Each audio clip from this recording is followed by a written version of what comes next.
विपक्षी मोर्चे की संभावनाओं को कांग्रेस ने दिया झटका। सिद्धारमैया की शपथ में नहीं दिखेगी विपक्ष की ताकत, सिर्फ यूपीए में शामिल पार्टियों के दिग्गज दिखेंगे मंच पर। बीएसपी, टीडीपी, वाईएसआरसीपी, बीआरएस और बीजेडी को नहीं मिला न्योता। केंद्र में कांग्रेस की जब से विदाई हुई है, देश की इस सबसे पुरानी पार्टी के अच्छे दिन आते नहीं दिख रहे हैं। अच्छे दिन के मौके बनते हैं, लेकिन पार्टी की रणनीतिकार इन मौकों को भुनाने को तैयार नहीं होते हैं। मौके आते हैं और हाथ से फिसल जाते हैं। दिल्ली की सत्ता की लड़ाई में अब 300 दिन भी नहीं बचे हैं और कांग्रेस ने अपने हाथ आए एक और मौके को छोड़ दिया। दरअसल इस समय कांग्रेस को कर्नाटक विधानसभा चुनाव में बड़ी जीत मिली है। पार्टी के नेताओं का उत्साह आसमान पर है। मानकर चल रहे हैं कि अब दिल्ली दूर नहीं है। लोकसभा चुनाव के बाद दिल्ली भी हाथ में आ जाएगी, लेकिन जमीनी हकीकत साफ है। कांग्रेस अगर मजबूत गठबंधन नहीं बनाती है तो जैसे 9 साल से दिल्ली दूर है, अगले 5 साल ये दूरी और बनी रहेगी। एक और कांग्रेस विपक्षी एकता की बात कर रही है तो दूसरी ओर विपक्षी एकता में सबसे बड़ा रोड़ा भी वही बन गई है। 20 मई को मौका था कि विपक्षी एकता की ताकत दिखाते। कर्नाटक में कांग्रेस की सरकार का शपथ ग्रहण है। सिद्धारमैया सीएम बन रहे हैं। पिछले 4.5 साल में ये दूसरा मौका है जब कांग्रेस का नेता सीएम पद की शपथ ले रहा है। नहीं तो कांग्रेस राज्य दर राज्य चुनाव हारती जा रही है। कांग्रेस इस मौके का उपयोग ही विपक्ष को जोड़ने के लिए कर सकती थी, लेकिन पार्टी की सियासी महत्वाकांक्षा रोड़ा बन गई है।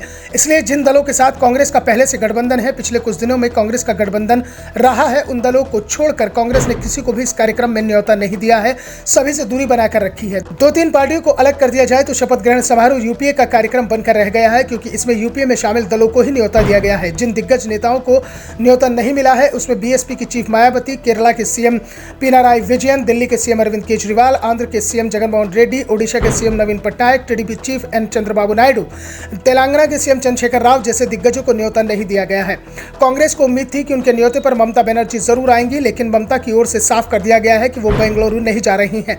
साफ है कि कांग्रेस का एक कार्यक्रम विपक्षी एकता की जगह यूपीए का कार्यक्रम बनकर रह गया है, क्योंकि उम्मीद इस बात की दिख रही है कि सपा चीफ अखिलेश यादव भी शपथ ग्रहण कार्यक्रम में शामिल नहीं होंगे और ऐसा होता है तो 20 मई का शपथ ग्रहण कार्यक्रम पूरी तरह से कांग्रेस गठबंधन का ही कार्यक्रम होगा। ऐसे में सवाल कांग्रेस की रणनीति पर भी उठ रहे हैं कि क्या वो विपक्षी एकता की सिर्फ बात कर रही है या फिर इस रणनीति पर आगे भी बढ़ने की कोशिश की जा रही है, क्योंकि हाल ही में विपक्षी एकता के लिए नीतीश कुमार जिन नेताओं से मिले हैं उनमें से अधिकांश को कांग्रेस ने सिद्धारमैया के शपथ ग्रहण कार्यक्रम का न्योता नहीं दिया है। ऐसे में इस बात के संकेत भी मिल रहे हैं कि विपक्षी दलों के बीच अब कांग्रेस विरोधी मोर्चा भी तैयार हो रहा है और इस मोर्चे में जो दल शामिल होने की तैयारी कर रहे हैं उन्हें कांग्रेस ने न्योता नहीं दिया है।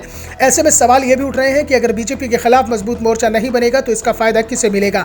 सवाल सीधे सीधे कांग्रेस की रणनीति पर उठ रहे हैं। साथ ही ये भी साबित होता दिख रहा है कि पटना में नीतीश कुमार जिस बैठक की तैयारी कर रहे हैं अब शायद वो बैठक भी टलती दिख रही है, क्योंकि कांग्रेस अब अलग राह पर चलती दिखाई दे रही है, जिसमें सिर्फ यूपीए गठबंधन के दल ही विपक्षी मोर्चे में दिखाई दे रहे हैं।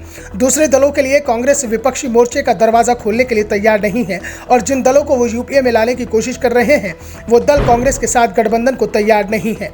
Bureau report, the Dhakad news.